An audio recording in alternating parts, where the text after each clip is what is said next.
ভাই বিয়ে কোনো ভাবতেছি আর চলতেছে না। তুই কি পাত্র হয়ে গেছিস আবে বাপ? না ভাই সিরিয়াসলি বলতে আছি।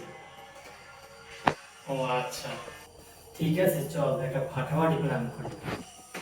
আচ্ছা সজু, তোর একটা কথা বলি, শোন। তোর কি রাখ, কি ভাই, কি কথা বলবেন আপনি? তোর রাখি দিয়ে এক বউ বানাবো, তুই নাটক করবি, ঠিক আছে? কি কর ভাই, আমি তো সেই বি করি নে ঠিক মতো। আরে ভাই, তোর দাড়ি হইতেছে ভিন্ন ধরনের স্টাইলের বউ। সত্যিও জানি ভাই। হ্যাঁ, আচ্ছা দেই, আমি পারিনি করতে, তাইলে আমি পারলে করবো ভাই। আচ্ছা, ঠিক আল্লাহ আছে, হাফেজ।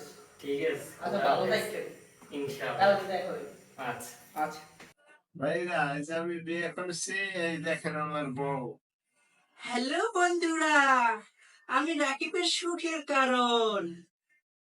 কল্পনা রানী এসে গেছে। আমি আর করতাছি না ভাই, মেয়ে সাজতে সাজতে আমার মাথা ঘুরতাছে। নাটক করতে করতে আসলে মনে হয় ভাইরে বিয়ে করে ফেলাইছি। এটাই হলো ভাই ব্রাদারের স্টাইল, প্ল্যান ছাড়াই বিয়ে করা। ভাই এই নাটক বন্ধ করতে হবে। আমি বউ না, আমি এবার ভাই। এটাই হলো ভাই ব্রাদারের স্টাইল, প্ল্যান ছাড়াই বিয়ে করা। এই ছিল আমাদের ফেক বিয়ে, ভাই বেড়াদারের স্টাইল। লাইক কমেন্ট সাবস্ক্রাইব করো, না হলে তোমাকেও কিন্তু বউ বানিয়ে দিব।